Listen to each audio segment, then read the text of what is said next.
The views and opinions expressed on this program are those of the hosts, guests, and participants, and do not necessarily reflect the official policies or positions of City World Media, LLC, or its affiliates.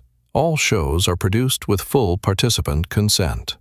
City World Media does not claim ownership of any third-party music featured and uses all tracks only with proper permissions or licenses granted by their respective rights holders. City World Media operates in accordance with fair use and digital broadcast guidelines on all platforms.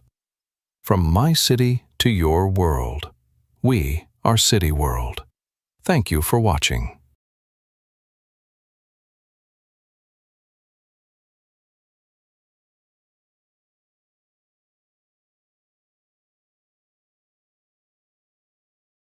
I've said it before, once more, time after time.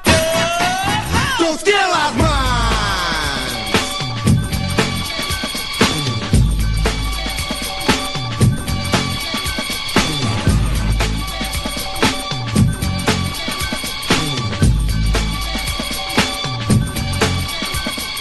More than enough, too much. Pressure is force. Who's the boss? Original.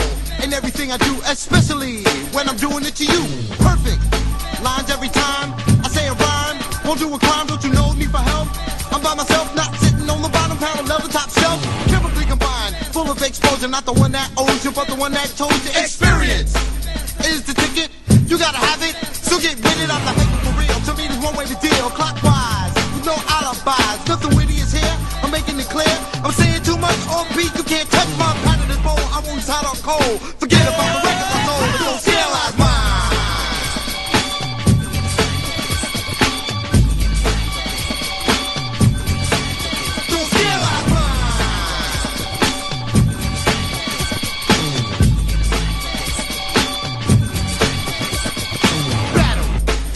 Is miniature, more or less immature. Your rhymes a little bit premature. You need to get up on some new literature.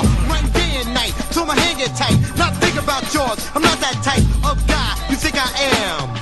Play me again, Sam, and watch what will happen. I start snapping the obvious large sarge, and I'm the captain. Listen to the orders that I'm giving. Gonna let it be known on how I'm living. Never riding on excitement. The party's in the basement. When you step to me, all you see is improvement. Facing my membrane, you must be insane. My whole address is simple and plain. Call me a star, watch me shine. Don't scandalize mine.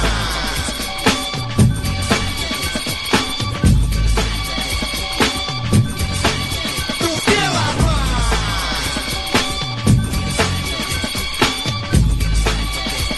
Yo, where? It's time. It's time.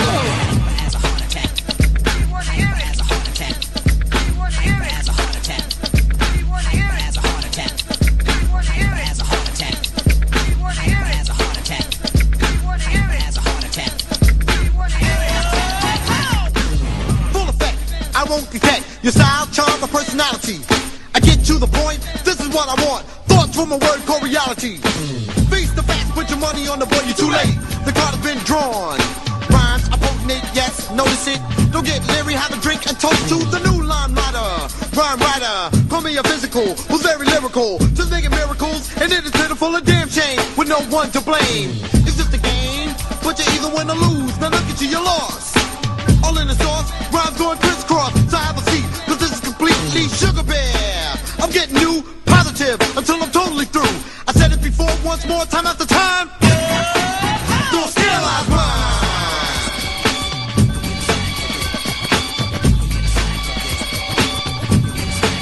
Don't scandalize mine.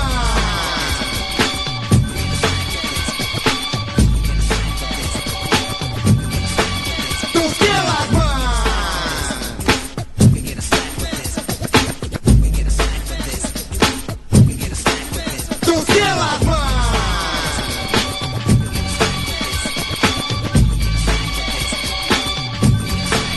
Don't scandalize mine.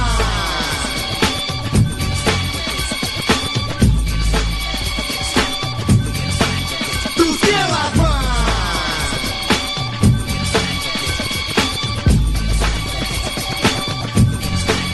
Don't scandalize mine.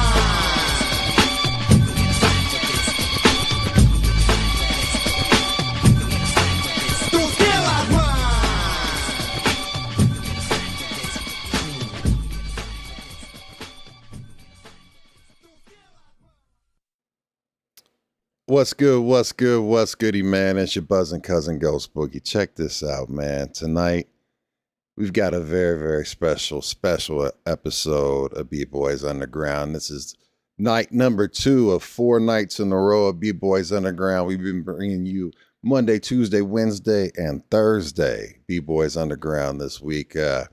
Tonight, we're joined by a Long Island MC whose name has stayed connected to one of the most distinctive underground records of the late 1980s. Sugar Bear, born Teddy Jackson and raised in Freeport, New York, made his mark with Don't Scandalize Mine, the video you just got done watching. The record stood apart from everything around it. It pulled from Talking Heads, Eric B. and Rakim, Lyn Collins, Van Halen, and other sources, then turned those sounds into a fast, aggressive record with its own identity. The record built a strong following in the United Kingdom and became part of a British club culture, while Sugar Bear's full debut album remained unheard. Those recordings were not gone, though. Decades later, the original demos returned through Chuck D's SpitSLAM Record Label Group as Never Lost My 1888 or 88 demos. The album gives listeners a fuller view of Sugar Bear as an MC, songwriter, producer, and part of the Strong Island hip-hop story. His history also connects to Richie Rich, Sons of Berserk, C-Doc, and the larger Long Island network linked to Public Enemy and the Bomb Squad era. Tonight is about the music, the records left in the vault, the business decisions behind the lost album, the audience Sugar Bear found overseas, and what it meant to recover your work more than 3 decades after it was recorded. You know, I gotta say, Sugar Bear, thank you for joining us and giving us your time and your story. We are B-Boys Underground, from the booth to the truth. We are live, uncut, and raw. Let us welcome to the stage the one and only Sugar Bear, y'all. What's goody, fam? Yo, I'm in the building, man. I was sitting up here laughing at that video. That sneaker store, that's when sneakers was under $100. Man, believe that. Even Jordans, I mean, like, Jordans were still expensive, but yeah, you could get a pair of Jordans for under $100. Yeah, what they were what, $35 or something like that. Yeah, $45. Yeah, if you wanted some Reeboks and everything like that, or some Nike, some good Nikes. I was looking at the shoes, actually. It's funny that you mentioned that, because I was peeping the shoes out. Even like when I revisited the video, I was like, I had the pair of those. I had those. I remember my boy had those. Like, and even the jackets and everything. Like, it's just a 88, 89, 87. Those yeah, it was the robotic era for me, because that's I smacked the sneakers out of my boy Son of Berserk hand. You know what I'm saying? I smacked those because Wilson's gave me a pair of sneakers to show in the video free. So those sneakers I had they looked like they had brace on them, like I was trying to straighten out my feet, my pigeon toe or whatever. Not that I had pigeon toe, but yeah, I like robotic type sneaker. I can't wear the sneakers today. I gotta go back and get a robotic sneaker. I mean, well, sneakers and hip hop, go hand in hand, right? And so you mentioned it. What's your number one all time favorite sneaker of all time? Like what's the one? The Nike Pillar. I believe it was called the Pillar. It's a blue and yellow sneaker. It's just the way it was shaped and all that. You got to look that up. I got a picture of it in my photos, And it was a Nike Pillar. Yeah, because StockX got it, and they want $30,000 for them. I'm exaggerating, but it's like I got to get that again. Let's see. The navy blue and yellow. I know exactly what you're talking about. Let me see here. Open this up in a new tab. Boom. Let me get to a point where I can share this out. Let me go here. Yeah, that robotic type sneaker.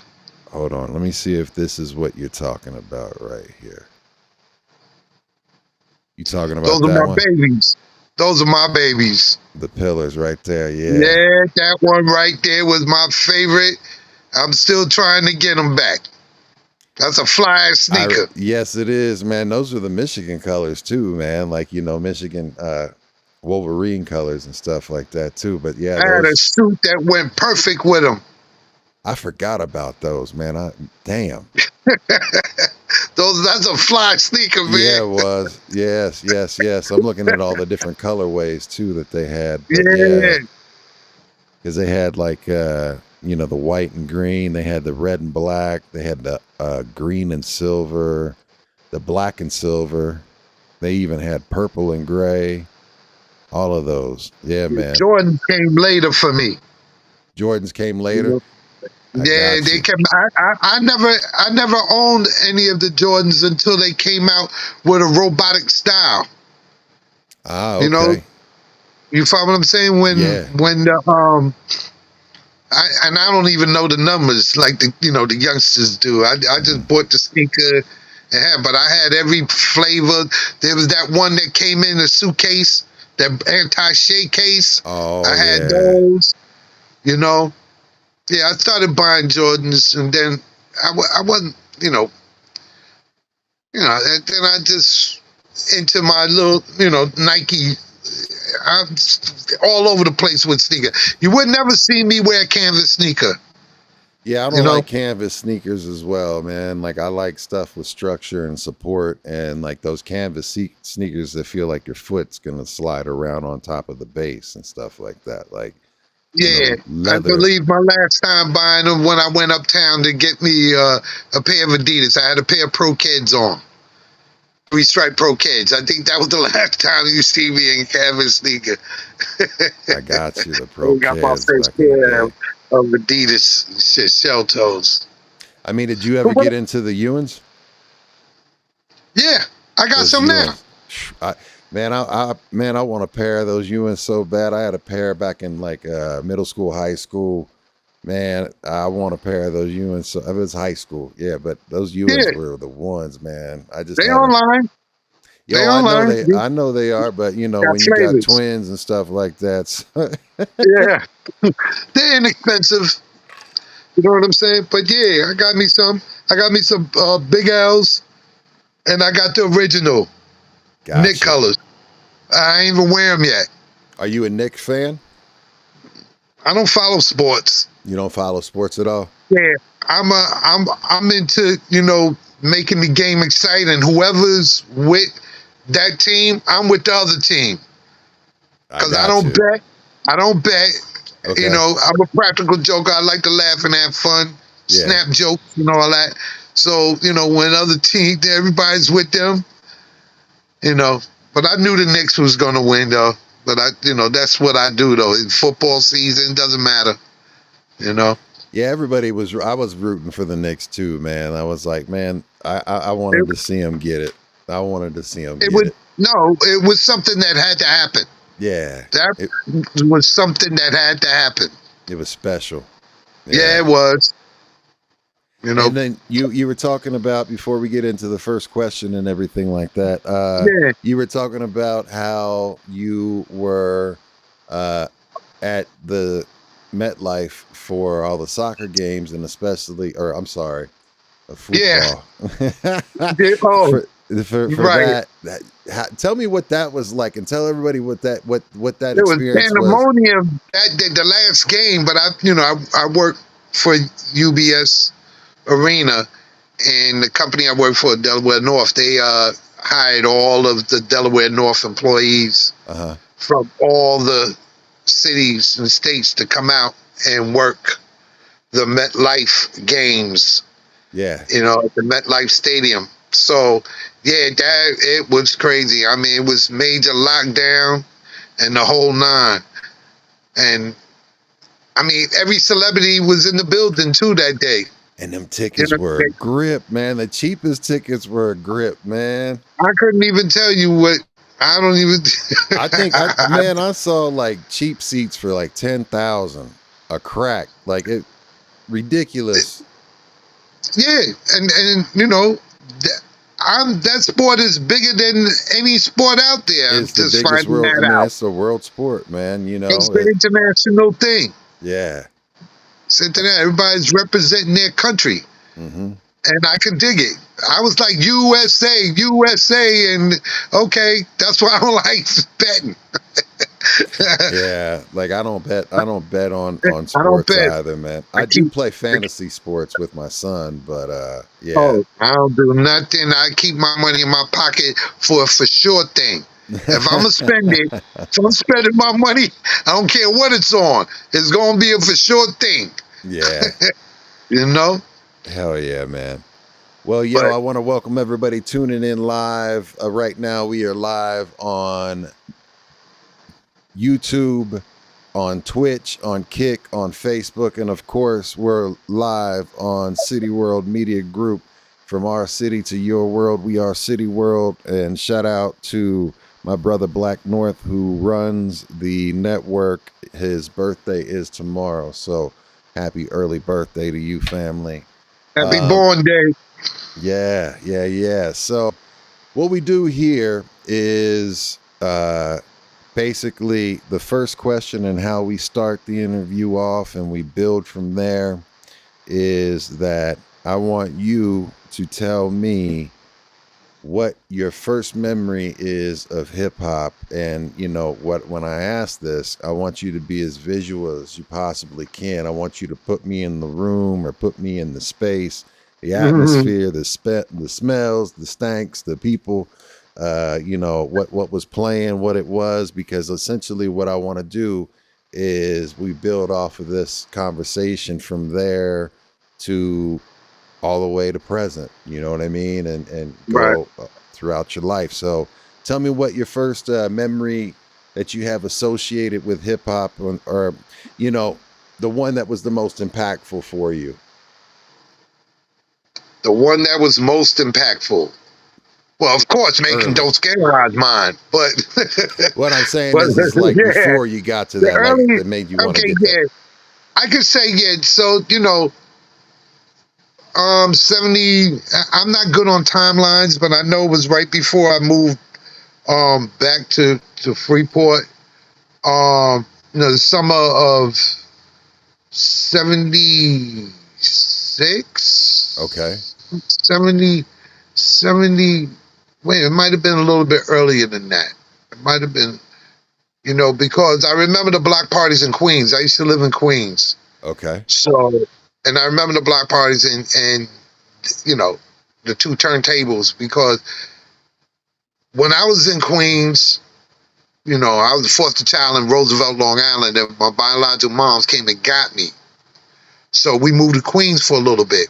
So from that point, I'm in preschool, So, first, second, third grade, all that, fifth grade, all the way up until sixth grade, moved back to Long Island. But at that time, it was all about the bands.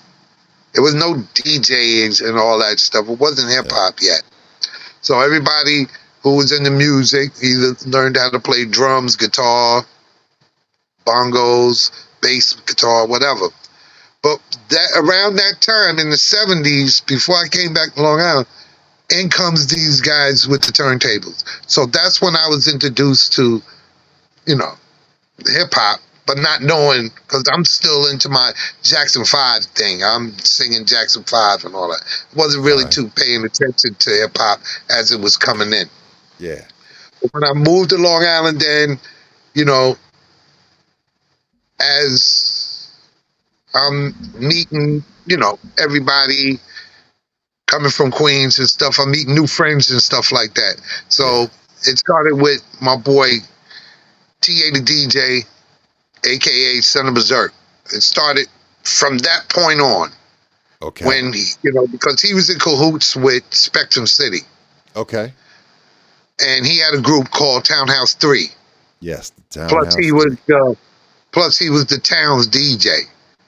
Any event, basement party, 50 cents for girls, girls free, 50 cents for boys, stuff like that.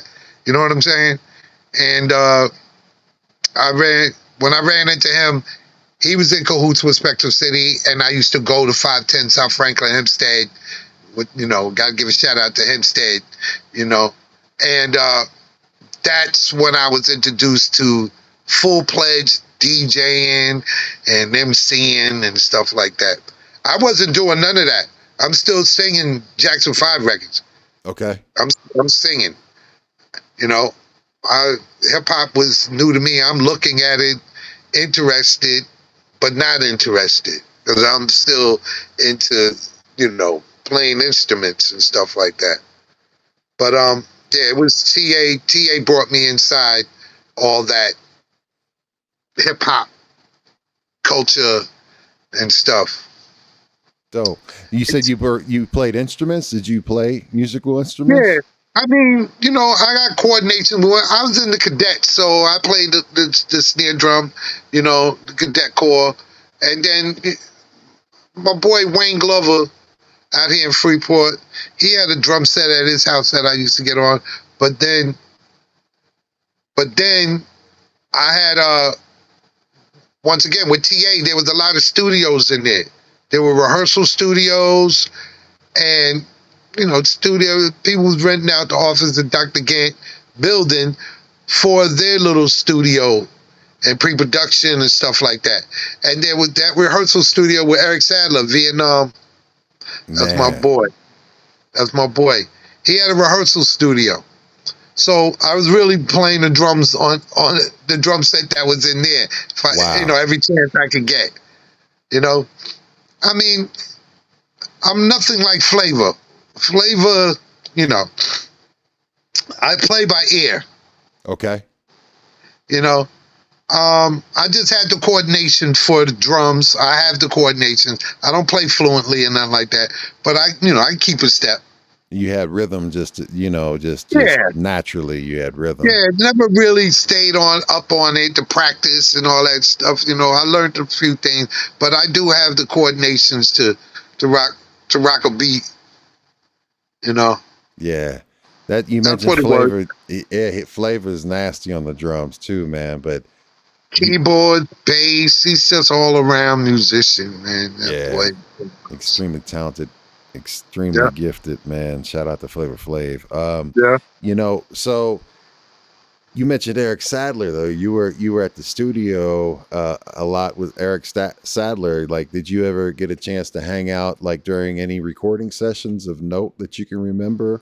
Yes, there's one, and that was the Belle Biv DeVoe album. Oh, the very first one with Poison and everything on it. Yes. Dope. You got any stories about that? Yeah, do I share?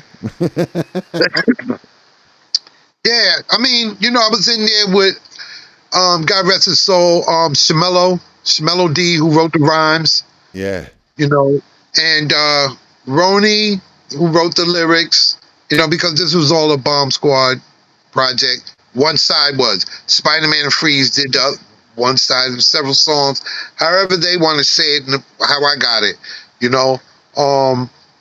But yeah, I was in the studio. That was one recording right there. Keith Shockley, Eric Sadler, Hank. I believe Chuck was there. I don't know. You're talking so, way back. But yeah, that was the day I lost my Audi pinky ring. I had an Audi Nugget pinky ring. Mm-hmm. I went in the bathroom, washed my hand, and the sink didn't have no stopper. Sink didn't have a stopper. I washed my hand.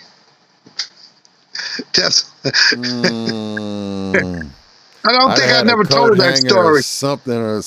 That wasn't it. Yeah, nah. I'm good with my hands. I'm talking about I was gonna get down in the elbow. Yeah. Open that bad boy up. I don't think it went all the way around. I cut the water off immediately. I think that shit was sitting. I wanted a monkey wrench or something. I was trying to get up in there, but it was something that was left. Damn. I know I've been tight about that, man. Like, But that's being with them. There's other sessions that I was part of before the Sugar Bear also, you know what I'm saying? Way before that. That, I was in the studio with other artists.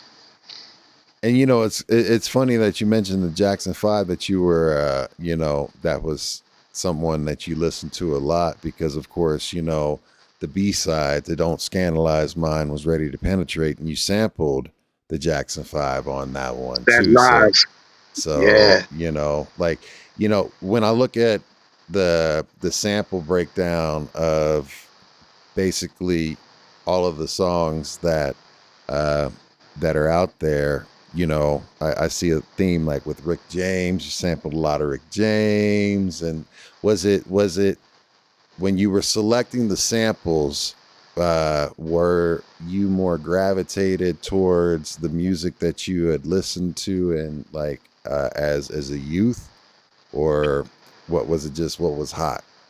No, well, first and foremost, I want to start off with saying back in 85, 85, 86 and stuff like that, is when I ran into a gentleman by the name of GM Web D. That was Okay. his DJ name. He recently passed away on us, maybe 2 years ago, almost Rest 2 in years ago peace. now. He was the one that I gravitated to in Long Beach, Long Island, and because it was him and his DJ crew, the Players Club. And Webb had 4-track, and he was into all this stuff. And I, being out in Long Beach, I gravitated towards Webb and his crew because we, drinking our beers, 40 ounces, and smoking weed. I don't think I was smoking weed like that, but the 40-ounce thing was the thing. And I don't even recall getting drunk. It was just a thing that we were doing, smoking weed and drinking the 40 ounces. And me and Webb was the basic foundation of those two records.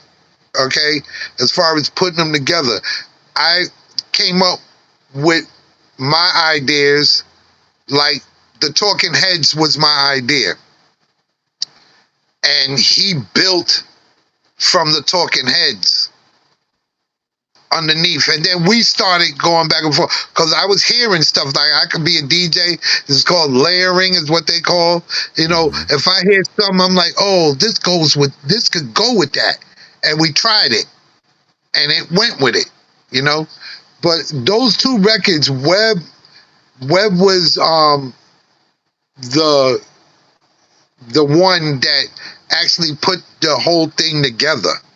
I had a few ideas. Same with the Jackson 5 thing. He put the Rocket in the Pocket loop together and all that stuff. And then I said, I hear the Jackson 5 tweet, twiddly-dee, twiddly-dee-dee. I heard that. So we put that in there. And then Webb just took off from there. He was a DJ. So he knew how to put all that in. So I got to give Web D props for that. You know what I'm saying? That's how the format really basically started off with me finding out a bass line type of thing. I always loved that Talking Heads. Hey, That man. Talking Heads. Rest in peace, Bernie Worrell, because look, people don't know that. Look, man, that original Talking Heads lineup, man, that was an extension of Parliament Funkadelic, because Bernie was the man behind that, burning down the house, that the one that what was it? Once in a Lifetime. I'm thinking that was the sample. That's once in a that's it. So Once in a lifetime. And all of that, man, that's all Bernie on the keyboards right there, man. And that's the dude right there. That's Parliament. That's Parliament Funkadelic. So yeah, I mean, it just had that groove, and that's another cat that didn't get his just due. And there towards the end, I remember Bootsy and the crew trying to raise money because he was living out of his van and touring around and driving back and forth through the states. Crazy how we got those stories. It's crazy how we have those type of stories. And he never got his just due or anything like that. And that man was so gifted, and you know, one of the things, like if you think about when I had a chance to talk to Bootsy and hang out with him for a little bit, he had told me the story about, you know, he didn't play the bass line on Flashlight. He played the drums on Flashlight, and everything on Flashlight was played by Bernie. Yeah. That's crazy. That's a crazy Yeah. story. Yeah. So, I mean, Bernie was a G, man. Like, you know, I look up to Bernie. So, I mean, whenever anybody mentions Talking Heads, and of course that being like the main driving force of the song, you know, Right. that was something, that was one of the reasons why, like, as a kid, when you know, I was in 8th or 9th grade when Don't Scandalize came out, and I immediately heard that. I was like, come on, man, I gotta have that. Gotta have it. Yeah, that's what I'm telling everybody. I was the first one to use that sample. Yeah. You know what I'm saying? Because, you know, then Chuck Chill Out, who's a good friend of mine, and Cool Chip, I was just with them recently at the Old Timers party, a block party that they give every year. Yeah, they came out with their Rhythm is the Master. And used the Talking Heads with Strafe. Yeah. You know, set it off. Yeah, set it off, yeah. You know, and so did KC Flight, featuring David Burns. And I'm glad I ain't get caught out there. I don't know what happened, but I guess, you know, it took Sheik, you know, to battle for the sampling with, you know, Sugar Hill Records to awaken everybody. Yeah. Saying, yo, these guys is making money off of, I got in and got out. Yeah. You know, so you never ran into any issues with the sample clearance or anything like that? Nope. Yeah. Nope. You hit it right and before. you know why? Because it didn't do nothing in the United States. Got it. You follow what I'm saying? Yeah. I mean, there's a backstory on that. You know what I'm saying? It didn't do in the United States, and it would have done in the United States if I had the machine behind me. If they would have pushed it, right? Yeah. Because you had the But, package, you know, you had it ready. Well, yeah, but the record came out on Conflict Records. You know what I'm saying? Me and Webb did this at the crib. Him and his boys, Boulevard Tenard, he was a rapper too. Okay. You know, he had something pertaining to Paul Revere, which he feels that the Beastie Boys stole from him, and so he still argues that. Really? Tell me about that. What is it? I know I can't tell you the story as he can tell you the story. Gotcha. But Understood. however, but it's always been a topic when we talk about it, that somehow, some way, the Beastie Boys got a hold of something that he had, you know, with as far as the Paul Revere, you know, record that they did. You know, they stole it from Boulevard Tenard somehow, some way. I don't know how. I let him tell. He can only tell the story. We'll have to have him on and have him come in and set the record straight. Yeah, that'd be cool. That would be. But dope. yeah, because he's big time. You know, he does a lot of production. He's underground too, with him and his artists and stuff like that. Because I haven't seen him in decades until, you know, our boy Webb passed away. You know, that's when I'd seen him. But you know, like I said, when me and Webb did the record, it wasn't a record. It was just, we at the crib smoking. I got to find a cassette tape. My first, they call it demo. My first rap was another joint. Okay. It was, I forgot the name of it. Heartbeat. I think it was Heartbeat. Gotcha. And going out to your little youngsters, niggas, whatever, your little youngsters, don't be pausing me. I'm too old to be stopped in a conversation. There ain't no pause. I don't play those games. I ain't with none of that. I'm not cut from that cloth with playing games. I don't have that type of mindset and tendencies of thinking. Why should I? If I want a hot dog, I want a hot dog. Not ever calling me to glizzy, and all this other shit. I'm not with none of that. Thank you for that, because you know what I mean. So I was like, yeah, I don't I'm ever not feel with. like I I have don't. to do that shit myself. Yeah, Like, yeah. I I'm don't too like it. old for that nonsense. Don't stop me when I'm scolding you. You know what I'm saying? Word up. Don't stop me when I'm scolding you. I'm not for the playing games and all that stuff. So, yeah, I think the name of the record was called Heartbeat. And I Okay. used, speaking of Parliament Funkadelic, I used that bass line there. If you hear any noise, just me and the boys. Yeah, that's my ringtone Parliament right now. Someone Funkadelic. was to call me. Yeah, that's Star Child, Leaders of the Yeah, Universe. Yeah, man. exactly. I got to find that cassette. That shit, I think, is longer than Rapper's Delight. No shit. You went 20, 30 I'll minutes on just, it. Just let it go. I'll just, word. But, yeah, so me and Webb was doing, when we did Don't Scandalize Mine, we was like, all right. I wasn't thinking about it being a demo or anything like that. I wasn't thinking like that. Yeah. So this was a time where I was homeless and all this shit too, you know. Back in the mid 80s and shit. So I was running all over the place, man. And you know, writing rhymes was, and I've heard this story from other people. You know what I'm saying? As soon as you heard something, they wrote the napkin, paper bag. You know what I'm saying? Paper towel. You just wrote whatever you just came to your mind, wrote that down. So, you know, Don't Scandalize Mine was, you know, put together like Lego. You know, I would say this here, say that there. It wasn't writing, no. I put it together after a while, once, you know, Paul Shabazz said he wanted to make it a record. Because here I am saying, yo, you heard this? I mean, I'm letting people hear what I made a tape of with Webb and stuff.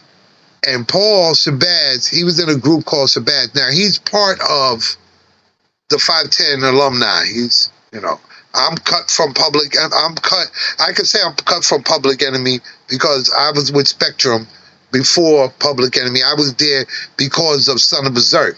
So I'm part of that tree. You follow what I'm saying? I'm part of that tree.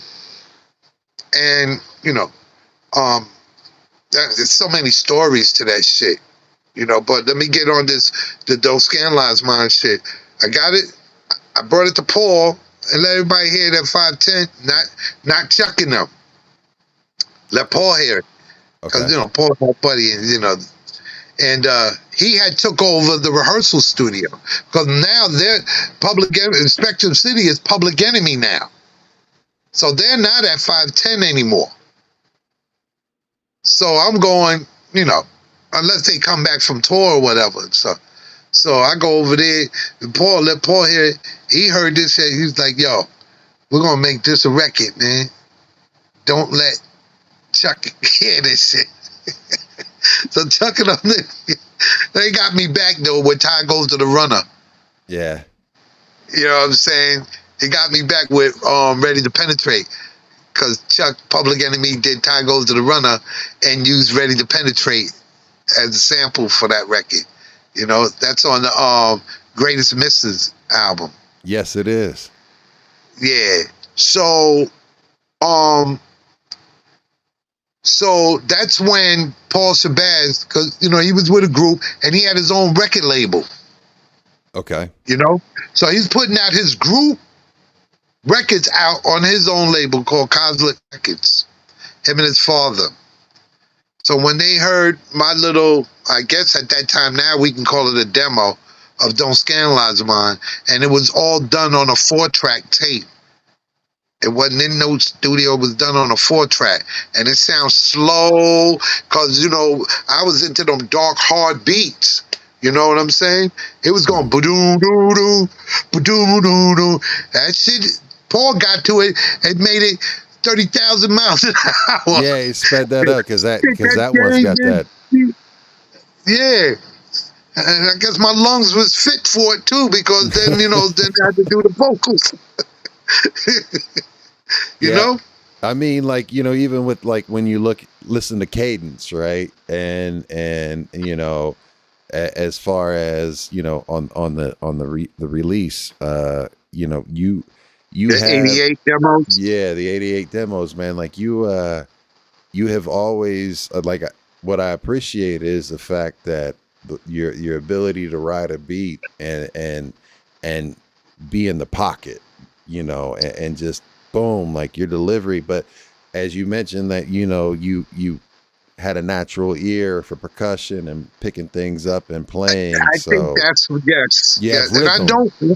Right, and I don't want to sound like Rakim, but Rob was saying that because he's a saxophonist, and I was getting an understanding on why I was hitting the way I was doing and how my wordplay was, because I remember Eric Sadler, Vietnam, telling me that, and he used to laugh at it too because he was saying it wasn't a flow because you would pause. Mm-hmm. You're pausing. It's not like you're flowing the verse. Yeah. You say this, stop and say that. And, that was the pot of niggas I put together inside myself. You know what I mean? Yeah. It was with the Don't Scandalize Mine. But yeah, when Paul took the record, we pressed it, and it was under his label first. Okay. Cosmic Records. You know what I'm saying? And then we just went, it took off on its own. The BAU was still happening. It was under the wings of Wild Man Steve. Bill Stephanie had left because he was working for Def Jam at this time. Okay. You know what I'm saying? That was the whole era of the Public Enemy shit. Bill Stephanie, president at Def Jam, and then here comes Public Enemy, Stein and Rick Rubin, and stuff like that. And me and Webb, we sitting up here, and I guess maybe a few months later, it was Red Alert who came to me, and he said he wanted, that was my drinking buddy, but God bless Red Alert, he don't drink no more and all that stuff, but these are my stories that I never had an opportunity to speak upon. You know what I'm saying? Back in the day. I drunk mimosas with Red Alert watching Jesse Jackson in South Beach at the Impact Convention. See, that's crazy. Because, you said Jesse Jackson. That's crazy. Here go another war story. Paul Saban's band, they were invited during the presidential campaign of Jesse Jackson in Manhattan. There was some type of party for, to help vote for Jesse Jackson. Yeah. And they were supposed to perform. But I think the group was breaking up at this time or splitting up or whatever the case may have been. I don't know. But Paul put me in that slot. So I wrote a rhyme on why you should vote for Jesse Jackson and then hit him in the head with Don't Scandalize Mine. The record was just coming out. Wow. And I did Don't Scandalize Mine. On that show, on that stage, it was the Martin Luther King Center in Manhattan. One of them in Manhattan somewhere. On that stage, I had a picture too. I don't know where that shit, like I said, I've been homeless many times. Lost a lot of shit, start all over again. But on that stage was the Nicholas brothers, Rita Marley, wow, and Roberta Flack. Those are the only females I remember. Those are the only three acts that I remember. And I took a picture between Rita Marley and Roberta Flack holding their hand on stage. They took it. Yeah. So when you said Jesse Jackson, I was like, that's another story I ain't never told nobody, But yeah, that was Paul Saban. He was supposed in that slot. I went and did that. I wrote around. Don't ask me what I said until vote for the guy. I got you. Why you can vote? But I had them. I had the crowd. They was with it. Yeah, it was that's with dope. It. That's a dope story too. I mean, that's a dope story. To be a part of the campaign for that too. And, during the Jesse share Jackson the stage with Roberta Flack and and Rita Marley. Rita Marley. Marley's wife. Yeah, that's crazy. Yeah, that was man. crazy. Absolutely. You know, But so what were we go gonna ahead. say? Okay. No, Uh, I'm gonna say try to finish up on the yeah. pause. You know what I'm saying? And then Paul, we did the record, released it, and then it was all over the college radio stations and stuff like that. And then next thing you know, it wind up in Philly, Lady B, Mimi Brown. I met, it just took off. How I got to London, I don't know. Well, you know, and Danny Chaz is one of the guys that's in the chat right now. I told you I had some friends Oh over in yeah, London right. that when I told that I had Sugar Bear coming on, they were like, "Yo, that was," So uh, he's in the chat, and like, what I want to know before we rewind, since we're here, Okay. I noticed, as it took off overseas, you actually, or it was released a second time underneath a different spelling for the UK spelling, right? So, and it was, you I was replaced the Z Champion with an Records. S. Yes. Yeah. They made, Champion Records. Yeah. yeah. Was it something that they did, or did you have a hand in that as well? That was separate. That was a separate thing. They reached Okay. out. Champion Records reached out to Paul. Everything Paul was doing, I wasn't knowing that he was doing. Okay. Okay, now you want to get into politics of that. I mean, there was a lot of things that Paul was doing that I didn't know he was doing. Like, I am somebody learning, thinking I'm learning the record business with Paul showing me. I wasn't trying to do I'm a hands-on type guy. You show me one time, I know how to do it. Okay. You know what I'm saying? So I'm thinking I wasn't reading. I wasn't doing none of that stuff. Not that I can't read. I read. It's just that I thought I was going to learn the business because this record took off more than the records that he put out under his group. Yeah. It took decades to find out what actually happened and what he did. You know what I'm saying? But it wind up going from Champion Records, it went to Next Plateau with Red Alert because of Red Alert. Red Alert's first compilation album was coming out, and he asked me if he can use, because he loved Ready to Penetrate. That because of the Rocket in the Pocket, the Jackson 5, and the Kool and the Gang shit that was in that record. So he gravitated to that. With that being said, that Ed O'Loughlin was his name, who was the CEO of Next Plateau. And that's how later on I thought I was signing to Next Plateau as an artist. Mm-hmm. But it became, I don't know, because I don't remember really signing any contract with Next Plateau, because I got all my paperwork. I believe Paul signed a distribution deal with him. Gotcha. Because Cosmic Records was subsidiary to the label, too. You know what I'm saying? Same with Champion Records. Cosmic Records was on the label. So I found that out not too long ago because I'm trying to get, if I can get the masters, which should, rightfully be mine now anyway. Especially but what's with the purpose? 35-year rule. Yeah, but what's the purpose now, though? Because none of the samples was cleared. Ah, so you would have to actually... So I can't. So I just have my vocals. Gotcha. So all my vocals, then nobody can touch them. You follow what I'm saying? I follow you, So yeah. so it don't make no sense me trying but ain't nothing stopping me to perform it. Yeah. Unless they come for me in that format. But so that's what I think that happened. It went from Cosmic Records to Next Plateau Records to Champion Records overseas. Gotcha. Over in the UK. And then, one of the things that was, when I was doing my research, it basically, the Long Island Press reports the record became a staple in regards to at Manchester's Hacienda,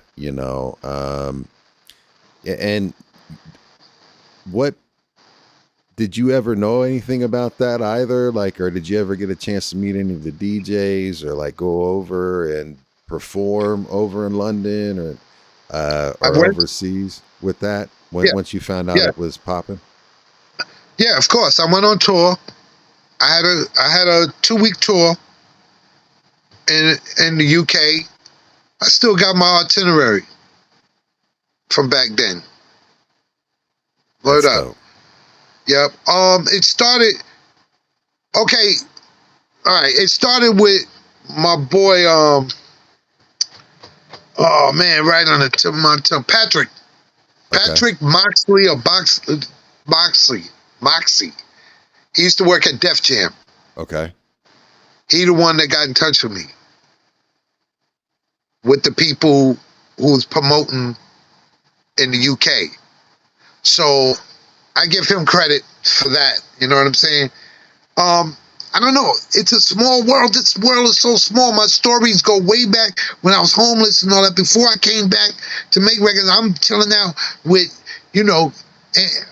Sugar Dice, who was the road manager for Houdini. Yeah. So that's Def Jam all day. Yeah. Even though, because of Russell Simmons, they was managed by Russell. Yeah. They wasn't on Def Jam, but we would be up at Def Jam. Yeah.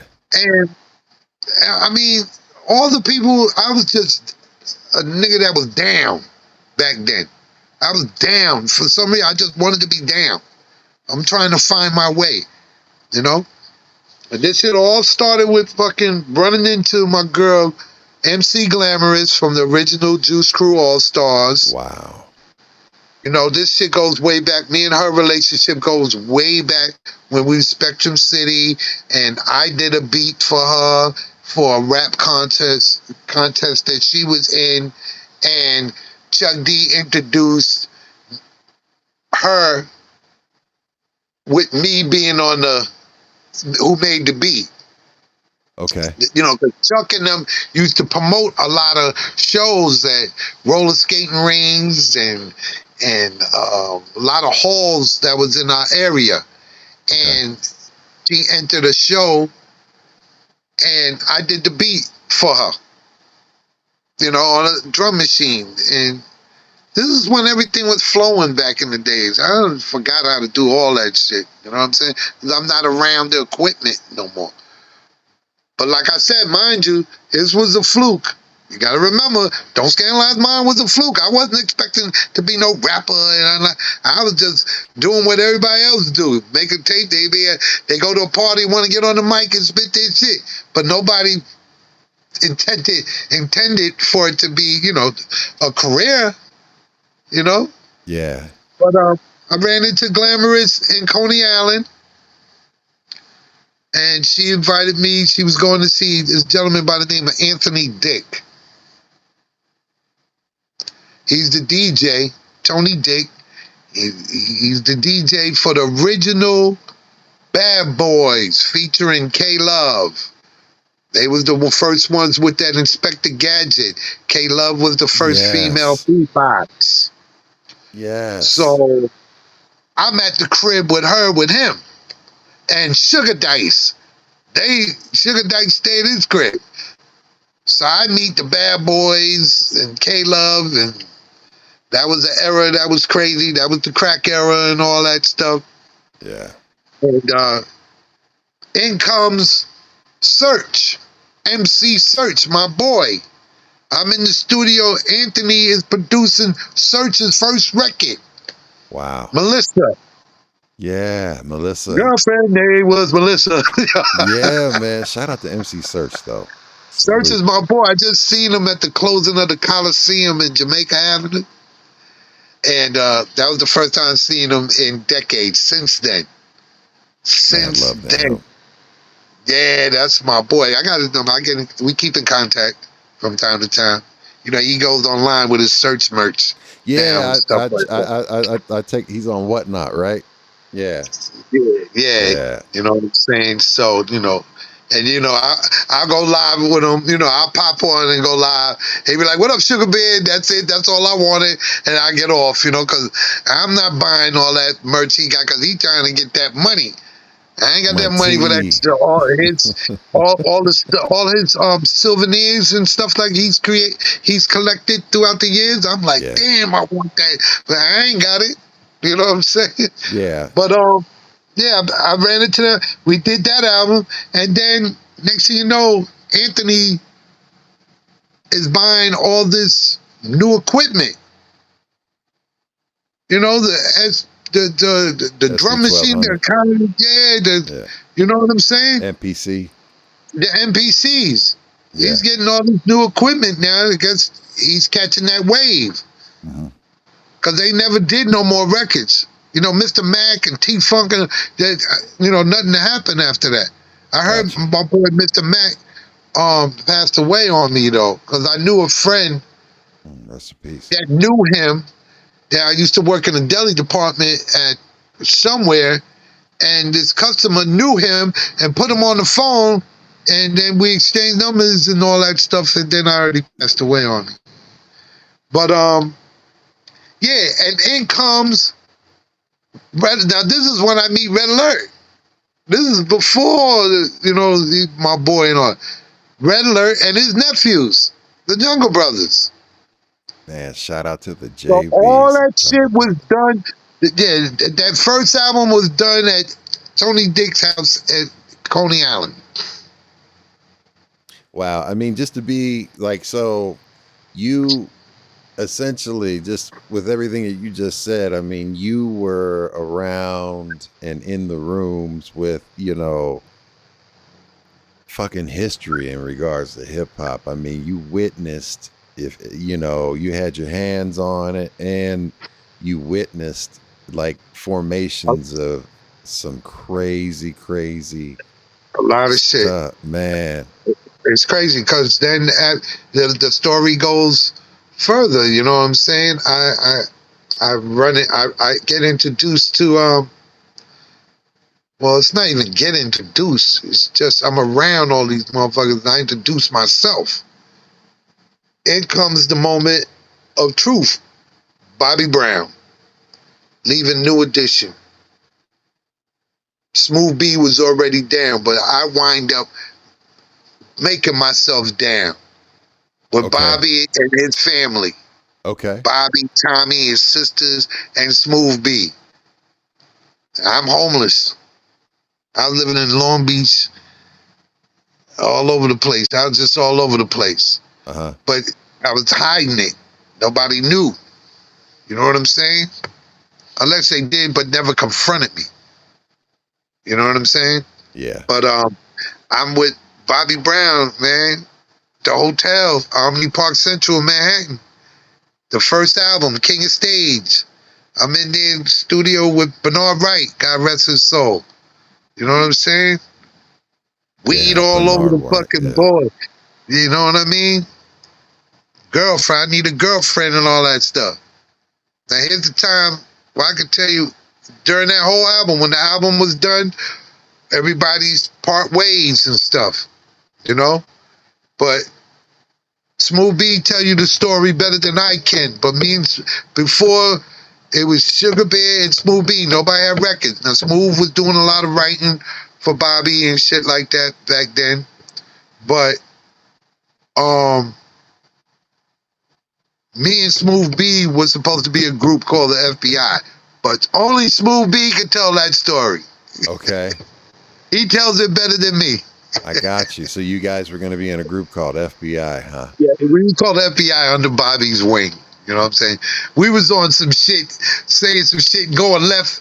We're all mixed up. Nothing rhymed. It was just a flow. I got you. It made sense. It made sense. And when I speak to him, because I stay in contact with Smooth. Now we have this new connection. You know what I'm saying?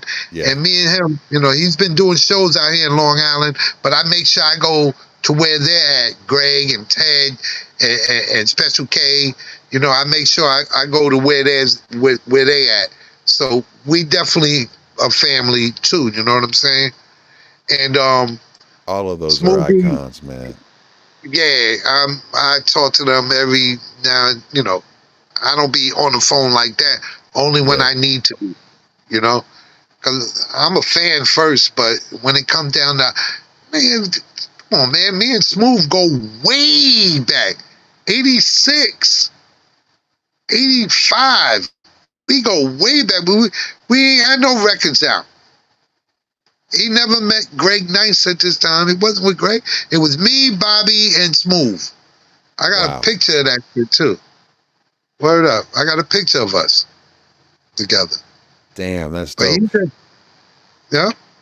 So, how did you, who was the first person that you like really connected with when you started getting active into, the music industry and you made your first, step into the industry? Who was it that you linked up with first?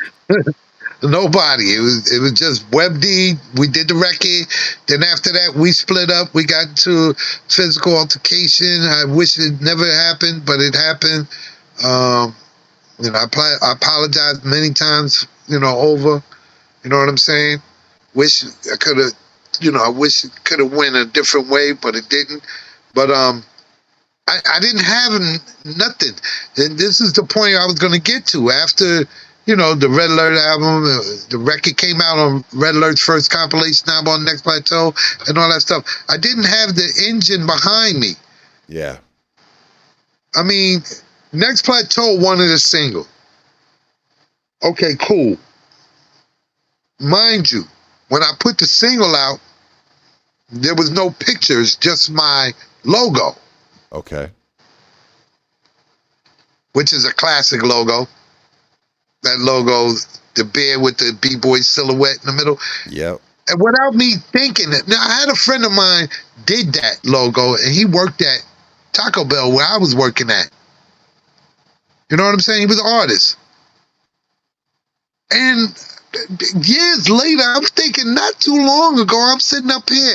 What a fucking coincidence on how this looked like the Public Enemy logo. Yeah. For sure. You know? So I'm like, I see, oh man, God bless him dead, man. God bless him dead for LL's boy. That's the silhouette. I always thought the silhouette of the Public Enemy Target Man, Mm-hmm. that's E-Love. That is LL E-Love? Cool. That's E-Love, LL Cool J. And it makes sense because there is a picture with that pose. Yep. This one right here. This is one of my slip knots. I got like 20 of there. Right. that That's one right E-Love. there. That's E-Love. There is a picture. There is a picture of her, but you know who I thought that was? Who's that? You gonna bug out. I thought that was the Nightmare Elm Street dude Oh, Freddie? with the knives. Yeah, Freddie. I thought they just cut the fingers off because he in the same pose. That guy. Yeah. You know what I'm saying? He's got the B-boy. He's in the And B-boy everything. stance right there. Yeah, that's what I'm saying. I've always thought it was him, Yeah. a silhouette of him, until they was in the museum and Flavor said it was E-Love. So, So, well, yeah, I didn't have the machine behind me, but now we're gonna go into, if I would have signed to Def Jam, which the opportunity was on the table. okay. Yeah. Russell Simmons talked to me. Faith, it was Leal. Leal had Faith, and she's telling me, Leal was like, yo, you got to get this guy, find him, or whatever. That's how I knew about Patrick and Faith Newman. You know what I'm saying? But Russell sat me down at the Palladium. Okay. We was down at the steps where everybody go down to the bathroom. We sitting there on the steps. I don't know where my mind was at. I didn't want to feel like that I was on the heels of Public Enemy following them and anything like that. That's where I was at, and with the what can I say, with Red Alert in my ear about Next Plateau wanting to sign, you know what I'm saying? I was bringing all the information back to to Paul, and Paul made all the decisions and stuff like that after that. So, but if I would have had Def Jam, if I would have signed to Def Jam, it would have been bigger in the United States. It would have been bigger here in the States, because it made it to Delaware, Washington, all the outside cities. They loved it. But I didn't get that love here in New York for Don't Scandalize Mine. And there was no promotion behind it. You know what I'm saying? I got you.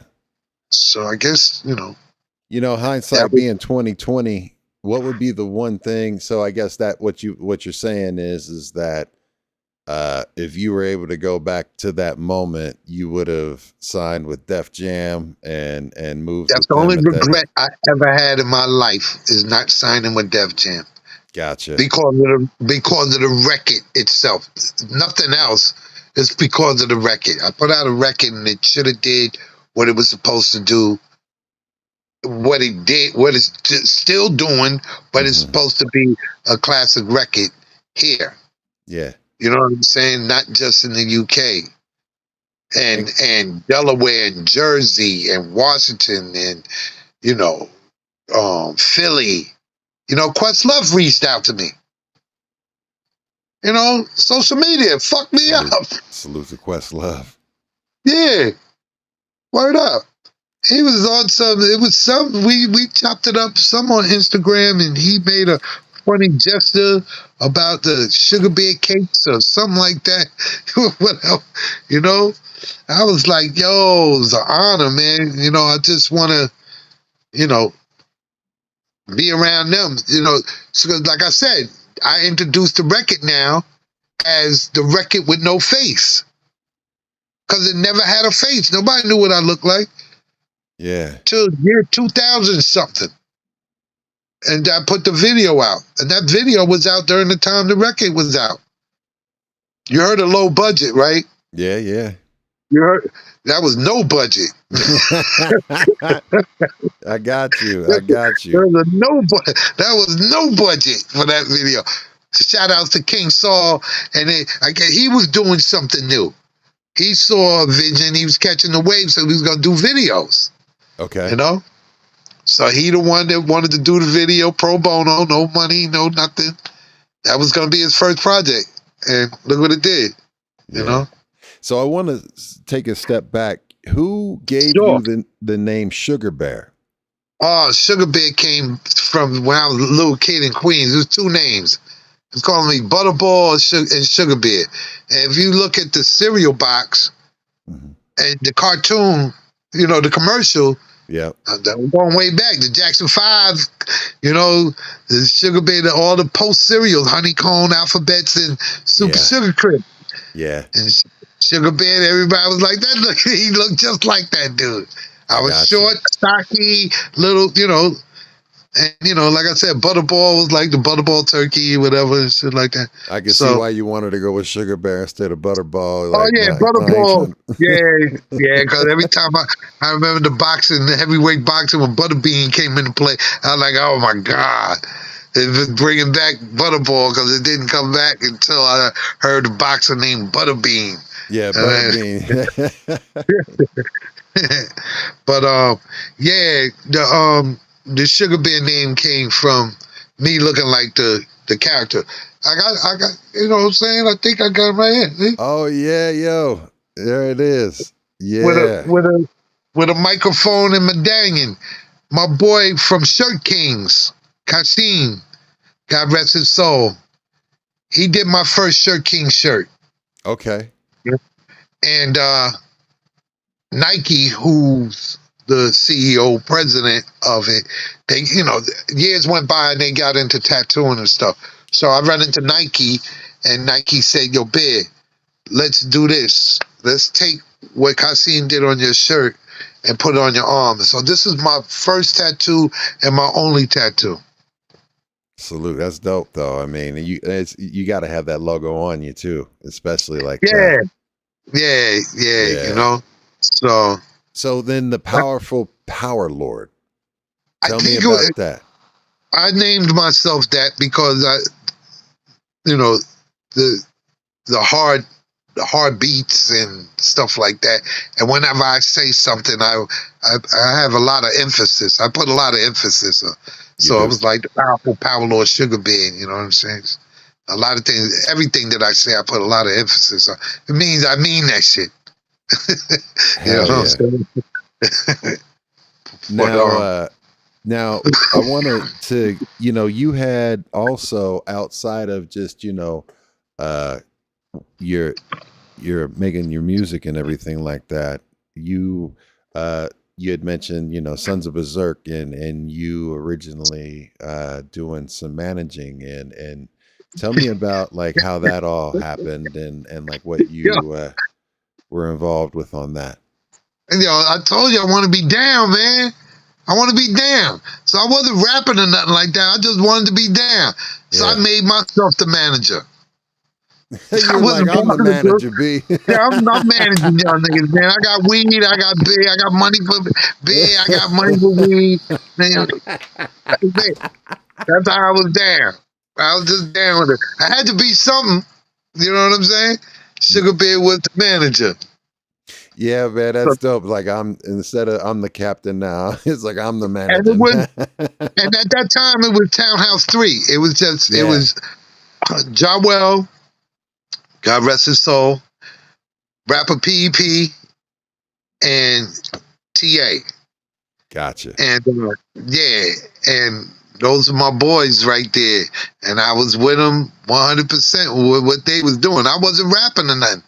I wrote one rhyme.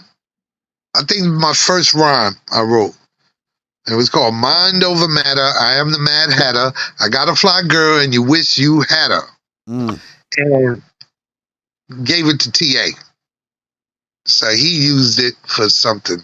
But I mean, everybody was writing rhymes, I guess. You know what I'm saying? I mean, Yeah. remember when you was little and the sleeve had the words to the song and the albums? Liner notes, man. Instead of me learning Spanish or math or science in school, I was writing down the lyrics. And that's crazy. A lot of us did Memorizing that. I did it too. Wrote down the lyrics from the album cover. Instead of reading them, memorizing them, we was writing them down. Like, I will not spitball in class. I will Yeah. not spitball in class. I will not spit. You know what I'm saying? Yeah. So that's how that shit happened. You know, I let TA get that. It's not even I let him get it. It was just I wrote it. Go ahead, use it. Everybody was Wasn't just even- collaborative back then, and it is what it is. Yeah, and it wasn't like a quote unquote ghostwriter or anything like that. I mean, it was everybody that was in the studio because you had to be in the studio. It wasn't like you could email shit back and forth like it is nowadays. Right. It Right. was- And there was other acts though before me though that Chuck was putting out, because Chuck and I was putting out records under Spectrum City. Gotcha. You know, they had True Mathematics before me. You know what I'm saying? They were trying a lot of college ideas with the hip hop scene. Chuck was also doing it, Spectrum City, and they Kings of Prussia. You know how to reach us with Johnny Juice, Mhm. who's now the DJ for Public Enemy. Yeah. You know what I'm saying? And King A and them. Who else? YBT, Young Black Teenagers. Yeah, man. Cameron, he winds up being an actor in the Kid and Play movies. The first white boy with dreadlocks Yep. from Freeport. Yeah. The first white boy with dreads. I think he was in Dreadlocks. Class Act. He was in Class Act was the movie that he showed up in. Was right? it Class Act or Yeah. House Party 2? It was House Party 2. Was it House Party 2? Okay. It was House Party 2. Yeah, Gotcha. he wasn't in Class Act. He wasn't in Class Acts. Okay. Nah, he was in House Party 2. Yeah, he was in House Party 2 because he was rhyming and all that stuff. Yeah. And that's when Full Force was like, I smell. Pussy. Yeah, yeah, exactly. They had the pajama party. Yeah, the Pajama Jammy Jam. Yeah, and they let Cameron spit his rhymes and all that stuff that day too. Yeah. But then you had those groups. Yeah, Kings of Press came out with "You Know How to Reach Us" with that beeper sound. That was before Public Enemy. You know, the sound of the beeper. You know how to reach us. That was the first time that rock the beats with your hand. For Jazzy Jeff and them used that shit. For that. For what is that? What was that record that it was about Jazzy Jeff? Oh, I forgot the sample, but the horns. He'll be right back. Check it out, man. Once he gets right back, let you guys know. I want to say thank you all so much for being here live with us in the studio. We are live, uncut, unfiltered, and raw. So sometimes things happen. He'll be right back once he gets back. There he is. One time for your mind. I don't know what the hell happened. They said it crashed. But it's all good. Yeah, we back. We back. Yeah. I move fast. But yeah, rock the beats with your hands. Anyway, that was the first time I heard that with You Know How to Reach Us. Okay. First. Jazzy Jeff, Fresh Prince wasn't out. Yeah, I don't think at that time. I don't think so. But anyway, it was them. They came out first. But for some reason, everybody feels that I was the first one that impacted after chucking them. I impact that Don't Scandalize Mine just said. And leaders and all of them were down. Mm-hmm. You know what I'm saying? Everybody's here. You know, 510 was a place where a lot of everybody came to visit and wanted stuff out of. Bobby came to. Mm-hmm. L used to come through. Of course, Ice Cube came through and got his album done. You know America's what I'm saying? Most, man, that's sitting right behind that one right there too. I mean, come on, man. You know what I'm saying? Were you around for those sessions? I was around when Ice Cube. I was here. Bobby came and got me. There was a friend of mine that worked at the Marriott in Long Island, where Bobby was staying at, and he was part of the Sugar Bear posse. You know what I'm saying? And he told him, he's like, "Oh, word." Limo pulled up in front of the crib. Come on, get dressed. Let's go. We out of here. We running around, gold fingers. We all over the place. This is when Bobby came out after the Bell Biv DeVoe album came out. He wanted to give Bomb Squad a shot, see if they had any production for him. And unfortunately, he left with nothing. And then when he did come out, he came out with that Humping Around, which was dope to me. I love that record. Yeah. It was dope. I mean, it was a good follow-up after My Prerogative. Yeah. As far as I'm concerned.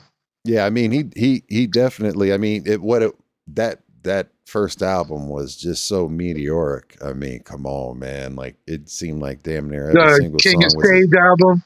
The King of Stage album. It was nothing behind. There was nothing until he came out with My Prerogative. The Bobby album. Yeah. Came out with the Bobby album. That was it. It was over. You know, fucking with Teddy Riley and Babyface. What are you talking about? You know what I'm saying? Yep, man. He was the first album was Larry Blackman, from what I know, from what I remember. Larry Blackman and Bernard Wright. I don't know who else did. Yeah, I don't know. Yeah, he did that Girl Next Door. You know what I'm saying? But you know, and before the record too, I gotta say that there was the Moment of Truth with being in Heavy D and the Boys' first video, Mr. Big Stuff. Oh, you were in that? I'm in that. And God rest his souls because of Heavy. Because I'm snapping jokes all day and flirting. You know what I'm saying? Yeah. I'm snapping. Because my boy Woody Rock was down with the Uptown Kicking It crew. All right, Woody Rock was from a group called Choice 5 MCs that was down in Long Island here. Okay. You know, Chuck and them used to have, with the radio station, they brought all of the local rappers and rap groups and female rap groups or whatever. If you could rap, you used to go to 510, make a tape, and they used to play it at the radio station. Everybody was thinking they made records. Now, you're talking about you had the rolling drum machine, bass line, and it had this little electronic drum machine that Keith used to make all the beats for, all of them. You could pull it up on YouTube. YouTube have all the acts from Long Island on a tape on YouTube. I got the whole thing. I got a 125-minute tape. Damn. You know, that Chuck let me dub from decades ago. And it's all Classy 3 MC, Deadly 3, who else? What's my boy's name? Daddy U and well, you had the Choice 5 MCs. You had what is my boy's name? I can't do this show without saying their name. Oh man. Watch it gonna come to me. But anyway, it was all these groups, Townhouse 3, they got Townhouse 3 and Spectrum City doing a record called in back of the M41. It's crazy. You can pull them up. It's on YouTube. Nasty 4 MCs, my boy Daddy U, word up. And that was the era. Everybody at BAU we used to call, the people used to call and want to hear this record. Everybody thought it was records, but they were cassette tapes. So that was really the opening, man, for Chuck and them to do that, and anybody that was up on what was happening, everybody should have made a record, you know, if they were, you know, they felt like that. But I'm the only one that didn't do that and wound up making a record. Everybody. Well, I mean, like, nobody made a record. So, but except for Woody Rock and the Choice 5 MCs. So they were called the Choice 5 MCs. Woody Rock was a member of Choice 5, and they split up for some reason. Later on, 3 original members of Choice 5, well, 4, because Chip was the DJ when they were Choice 5. Okay. Later on, they became Seriously Fine.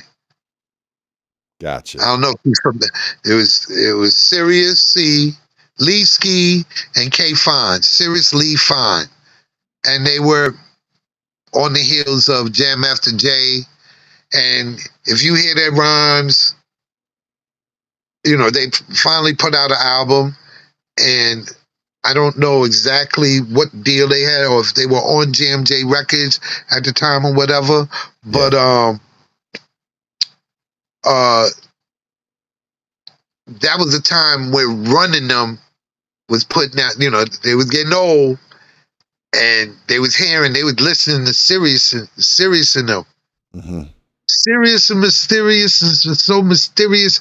You know what I'm saying? That was Serious C. And I'm hearing running shit like the way they was sounding is like they sounded like Serious, you know? Yeah. And that had happened too. But then next thing you know, I wanted from Woody Rock introducing me, giving me information. Yo, we filming a video. Come down to Encore, and that's where we was at. Did that video. I'm snapping jokes, laughing during the break. We all eating lunch, and I'm snapping jokes and all that. And Heavy said, "Yo, we gotta get this guy. Give him a scene." Quote unquote. Say, give him a scene. It wasn't. Gave me the scene. There's no way they see me in the background doing what I did in the video without being told to do this. You know what I'm saying? I'm a young kid asking the the elder woman, my elder, to get up and dance. You know, if y'all know about the video. Yeah, I do. You know, yeah, I didn't you realize know, that was with the Kango hat on and the bomber. Yeah. That was Wilson. Watch that now, man, and then be like, oh shit, okay. And we all came from, you know, and Groovy Chill is in there too. And we all from Long Island. They from Amityville, a couple of towns over from where I live at. You know? So we became friends way after, come on, man. Chill, my boy. He's still acting. He's so blessed. That's my boy, man. After his motorcycle accident, he still got the drive to get up and act and still acting. Yeah. And then Groove passed away on us. And Bilal is my man every day. I see, we call, chop it up. He goes live, I mean, all I wanted to do was just be down, man. I got you. That's dope. That's it. So, I know because, man, I hope we actually have the opportunity to do a part 2 on this and have some more stories if you It's so much. Huh? It's so much, bro. Yeah, it's so much. Man. So I do want to ask you, what was it like to basically get back and get on SpitSLAM and have an opportunity to release, the 88, demo tapes? It's a beautiful feeling, man, because now I can say I made an album. I had a rap album out.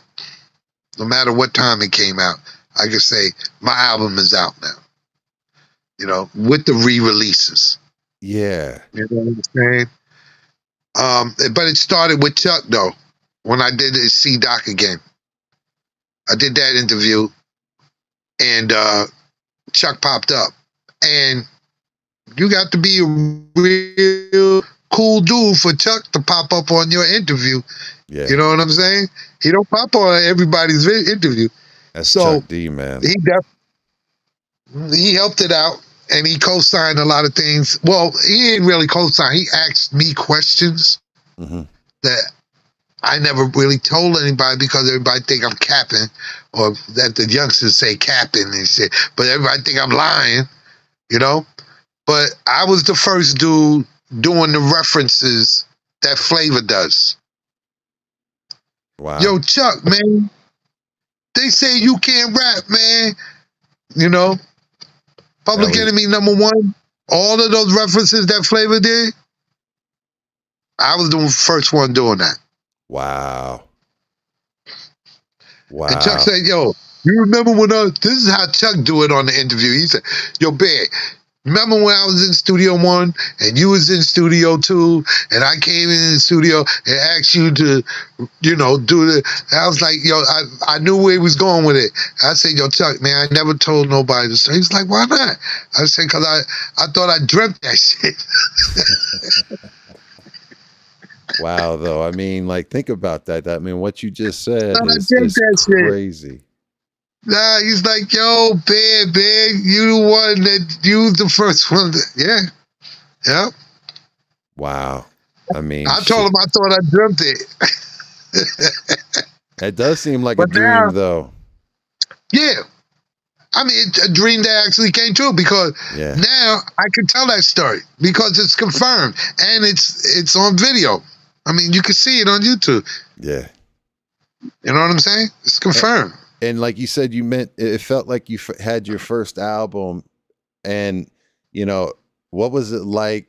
Because I know you got a physical copy of it, to actually hold your own, after all of these years, you know what I mean? Like from 88 to 24, like you got a physical copy of an album. Right, on CD. Yeah. You know what I'm saying? When I went to Spain in December. Okay. Gentleman by the name of DJ Honai. He's the CEO, president of the rave culture out there. He's a big DJ. He's big. Okay. With this rave culture thing. And he emailed me. He the only one that took a shot like that. He took a chance. It was his birthday party. For some reason, he did all this research, and apparently what he told me was like, there's 3 records that helped motivated the rave culture, and mine is one of the three. My Yeah, record. man. And I was like, God damn. Because now I'm noticing. And he'll be right back.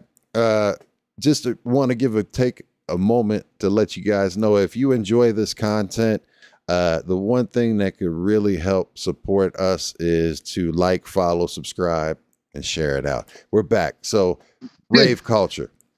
Yeah, I was like, now I know it fits. The record is in a rave culture pocket. Especially Now, the Headset Heroes remix with the Ready to oh my Penetrate. God, man. Yo, man, them guys, man. You know what? You know how I found that record? How? A friend of mine, Greg Ramos, man, is a partner with me. I was one of his partners, employees at a record store that he was running, right? And later on, he started going back into DJing, and then he went on. This is when Apple, Napster was up. Everybody was trying to grab everything as they can and shit. But Apple Music was up. He typed in "Don't Scandalize Mine," and that shit popped up, and he hit me in the head with that. Called me immediately. That was decades ago. But way before COVID and all that shit. Well, COVID is like recent anyway. But I'm saying this was years ago. And I've been trying to find these guys. I even went through Apple Music. You know what I'm saying? Yeah. I went through Apple Music.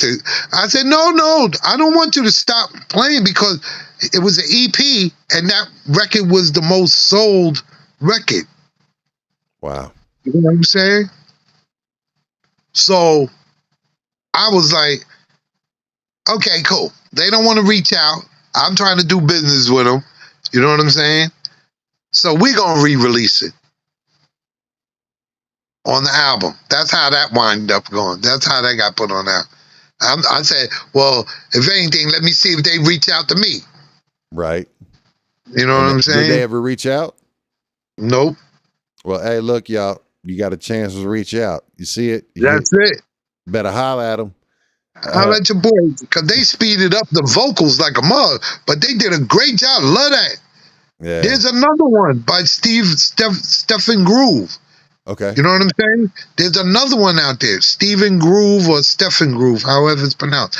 I've been in contact with him. I like his joint. It's called More Than Enough. Okay. Hey, you got to find that. Pull it up. I might send it to you. I got it. Okay. We got to, exchange stuff, so I probably can be able to send it to you, because he just reached out to me now, and as I came back from Spain, Mm-hmm. all the London DJs and all that stuff, because I done signed with oh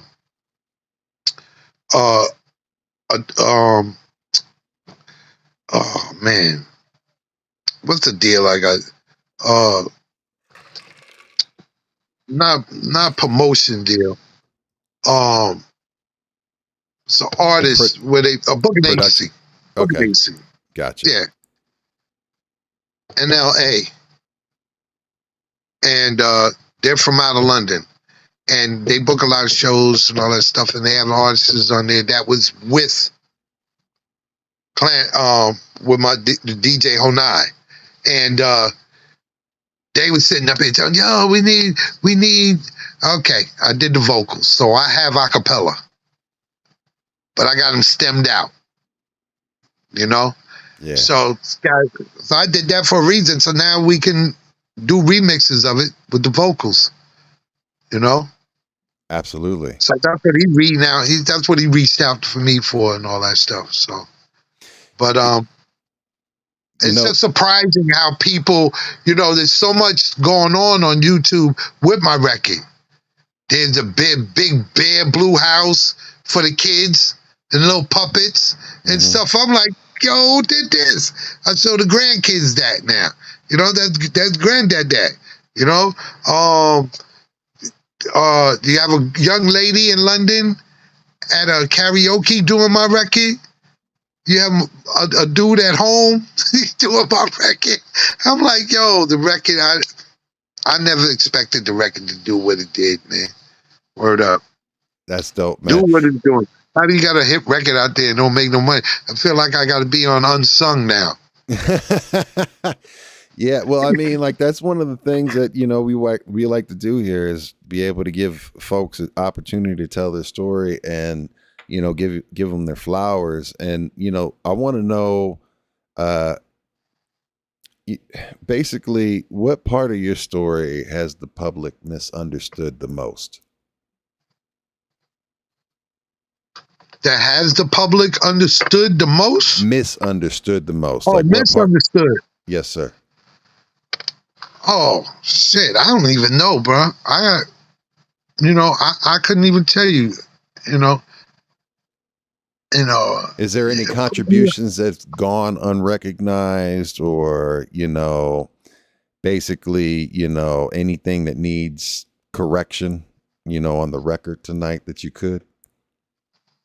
No, because, when I did Don't Scandalize Mine, it really meant, I've said it before once more time after time, don't scandalize mine. So basically, I put a new term out, meaning having a different meaning. I mean, mind your business. Mm-hmm. I was always a private person. I never really wanted everybody in my business. That goes back to me telling you about the homeless days and stuff like that. Yeah. Nobody knew unless, I told them. But one thing I can say that, like I said, I think what it is once again, with the music, nobody listens to music the way I listen to music. You know what I'm saying? How do you listen to music? When you first hear a song, what do you listen to first? The music. I don't listen to lyrics. The lyrics, and I'm one of those that's on the one. Yep.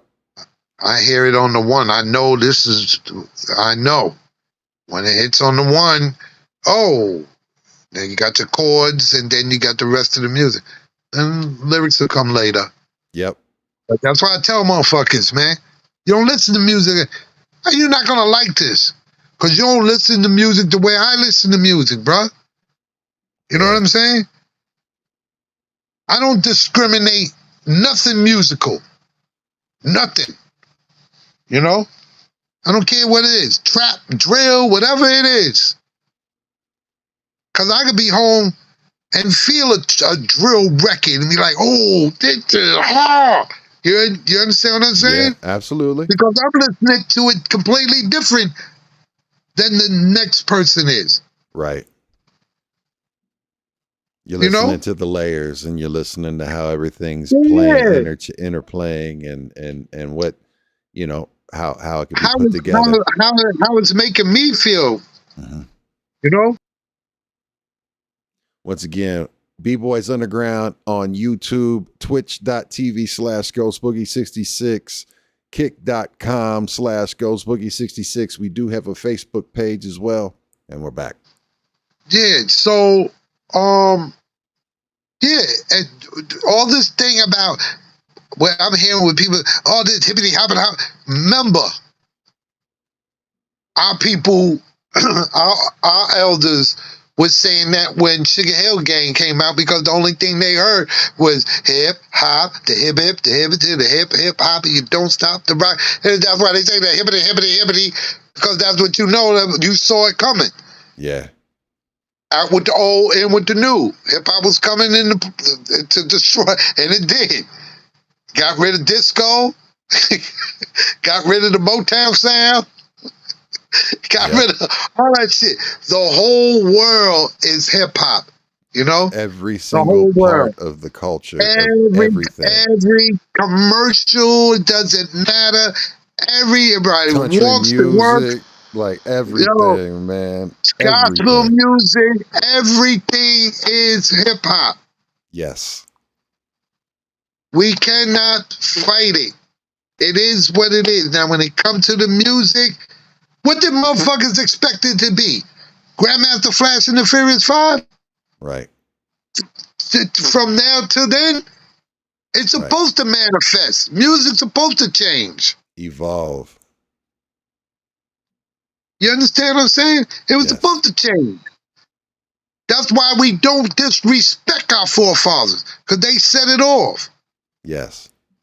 The first hip hop joints that I was listening to was 3 groups: Funky 4 plus 1 more, Treacherous 3, and Grandmaster Flash and the Furious 5. That was it. I ain't know nothing else.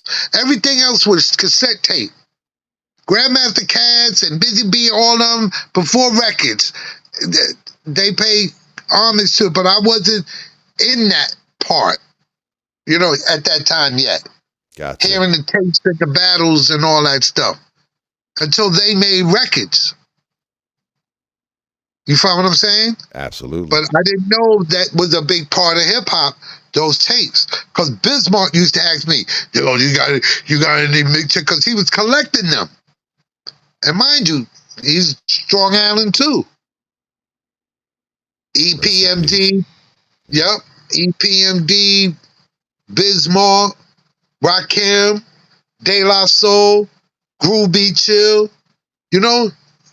Public Enemy, Sugar Bear, Son of Berserk, MC Glamorous. There's Strong Island out here.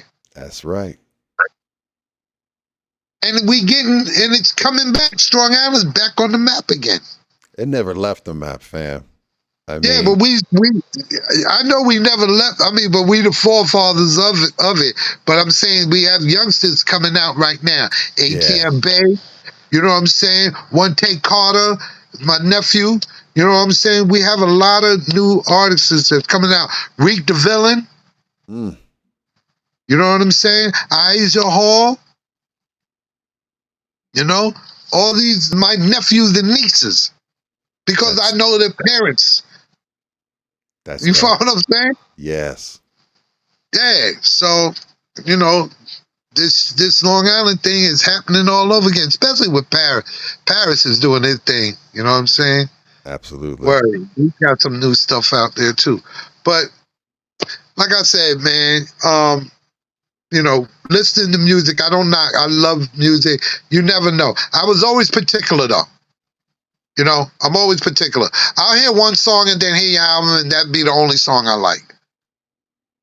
Gotcha. You follow what I'm saying? Mm-hmm. I jump around. I jump around with stuff, all because of the music. I gotta hear the beat. That's my what we call the creative process. Mm-hmm. Excuse me. I need the music first. The music makes me feel what I should write.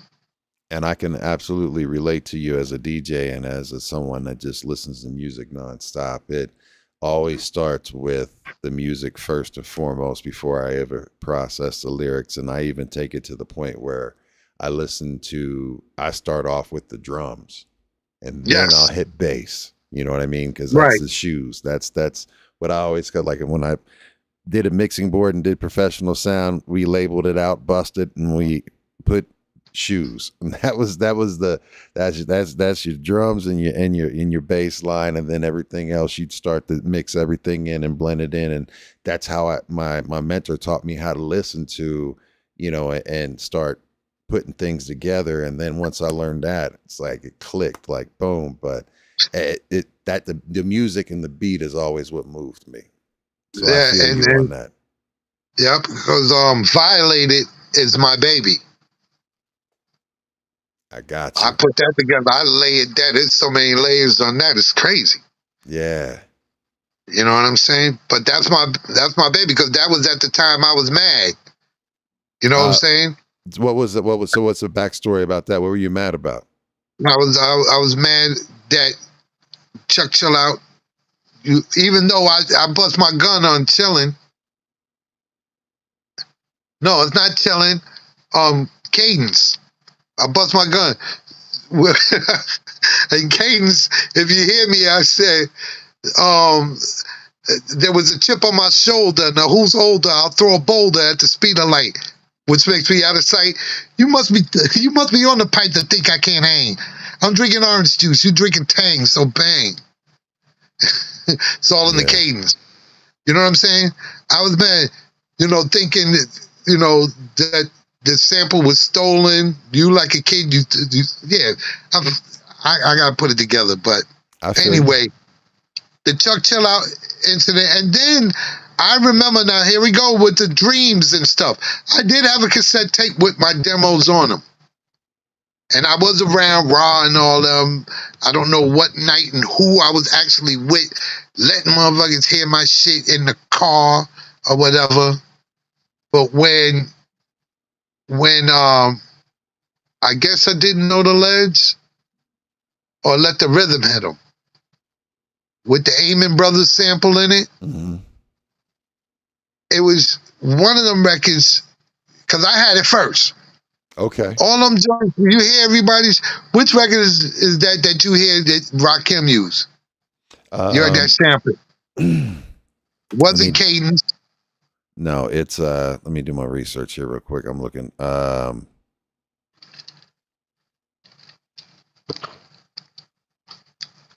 Wow, we going way back. I'm telling mad stories I ain't tell yet. That's the reason why I say we need a part 2. We need a part 2. Let's see here. I don't know if I put it in my notes or not. Let me see here. I can go through. Let's see. I think it was the Amen Brothers Violated. Violate. Because Chillin' is baseline. Chillin' the baseline and drum beat. Eric Sadler did that. Chillin'. That was on a 4-track. He gave me that. All I did was put in the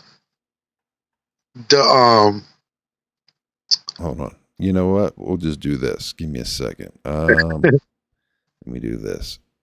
Boom, share. Boom, share. I did that Quincy Jones. So here's Violated. I won't tolerate it. Now take this track and try to duplicate it. Yeah. It's a Bricktown move on you, telling you what That's to a do. let the That's the Rakim. And you better attempt to avoid me because I'm coming your way. I don't care what you and your boys say. I'm not trying to hear that. I usually get slack, but I'm in the mood to where you probably get slack. And if you get slack, it won't be a pound. I was mad. Yeah. I was mad when I did that. You just violated. But you hear that That's shit? let the rhythm I hit don't 'em. even know where I got that shit. Just let the rhythm hit him, right? Yeah. And the Amen Brother joint too. He got a joint and use the Amen Brother sample, the drum beat. Mm-hmm. You know. Now here I am sitting up here not knowing where that African Indian noise going on in the background, the howling, the woo woo woo woo woo. I know where that shit is at. That shit from the Wiz. Got you off the Wiz I found soundtrack. it. It's on the Wiz soundtrack, man. With the with Tim, what's his name? Oh man, Don't make. I got it over here. the Tin Man Yeah. scene. It's the music, whatever it was coming from. You know what I'm saying? It's the music when the Tin Man. And I'm like, oh, I heard it the other day. I had to save that because I hear how my producer, however he looped it or whatever, it came out like that. But Because that's where it came from. You only had so much amount of time to be able to sample, so you could just take little bits and stabs. Yeah. So however he did that, that's where I said, I will never find that motherfucker. God damn it, I found him. I know exactly where that shit's at. Because that shit go, it's the shit that go, boom, boom, boom, boom. It's that record right there. Before that bass line come in, and who did that? Dolly, my baby. That's where that record came from. That sample was used. Dolly, my baby. Who's that? Super Cat. Yeah. Super Cat did it. Super Cat. Yeah. Super Cat did it, and then Yeah. and then that because he was on the remix that Diddy did. Yeah. What was that? Third Eye, Biggie Smalls, and Super Cat and him. That's when the grimy voice was out, and Diddy thought he was They thought he was Onyx and shit. Now you got He jokes now. jumped on the knock, who's that? Yeah, it's Super Cat. Yeah, I got you. Yeah, Yeah, yeah, Super Cat joint, man. But that's where that sample came from. And bugged me out, man. Word. I'm still damn. learning, man. I'm still learning right now, man. I'm still learning the business. Like I said, when Chuck D said, "Yo, were you working on anything back in the day?" I say, "Sure do." He's like, "Yo, send them to C-Dot." And then How I was did that? that. Doing that with Huh? you remade get it together Get with it together. C-Doc. Like, what was that like to go ahead and take, that and then redo it with C-Doc? That's crazy because I had gotten all the stems done from DJ Swift. Okay. He posts a lot of blends and stuff like that. Yeah. He the one that be finding all the samples Nice. and redo them over to let you know this is where he got it from. This is where he got it from. Cause I got with him. I was like, "Where'd you find that?" I thought it was a Jimi Hendrix screen, but it's from Van Halen. It's a Van Gotcha. Halen screen. That Yeah. guitar screen that I used in Violate. That I used in Don't Scandalize Mine. Yeah. Word. He put it all together and put the visuals. You know what I'm saying? He took the Talking Heads video. He took the Van Halen.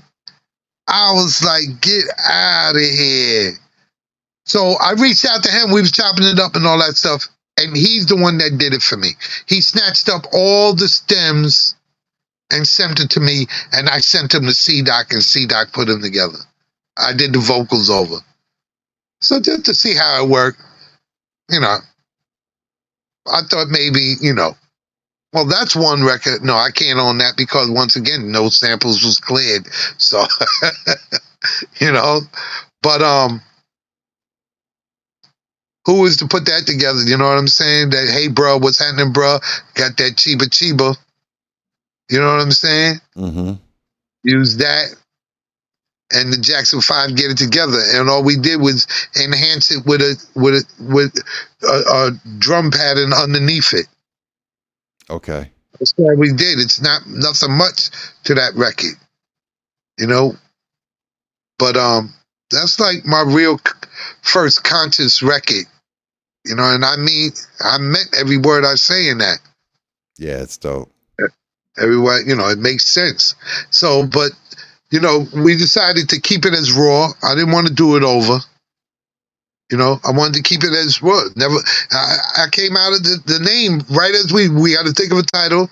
I said, I got one right now. Never lost my 88 demos. Because that's what I said. I never lost my 88 demos. So, and there are no punch-ins in those records. I mean, in those demos. No punch-ins. You just one take. Nothing. Done. It was just, we was in pre-production studio and I was just rhyming on them. All of them. Wow. Straight Yeah. up. If you guys That's why haven't they had a, sound so. I'm sorry, go What'd ahead. you say? I was getting ready No. to say if the folks haven't had a chance to listen to it, it's on all streaming platforms, but go get it off of Except for SpitSLAM Records. Spotify. Except for Spotify. I We got had to you. take all songs off Spotify because of the sampling purposes. Well, that's not a five. It's on the other ones. Go support it on the other ones. Yeah. You can go buy it at SpitSLAM Records. You can get the CD your damn self, Bandcamp. or the Bandcamp. Get the digital download or the Yeah. physical. Yes. Word up. And look, I want to say thank you so much for your time. The closing Man. question that I got for you is when future listeners find Don't Scandalize Mine and Never Lost My 88 Demos without knowing the history, what do you want them to understand about Sugar Bear, Teddy Jackson, and the work that you preserved? Don't judge the music. Listen to the music. Mm. You gotta listen to the music, man. That's it, man. I know. I just laugh and have fun, man. You know what I'm saying? Laugh and have fun. All problems are meant to be solved. Never You let said them a see you mouthful. sweat. Never let them see you sweat. All problems are meant to be solved.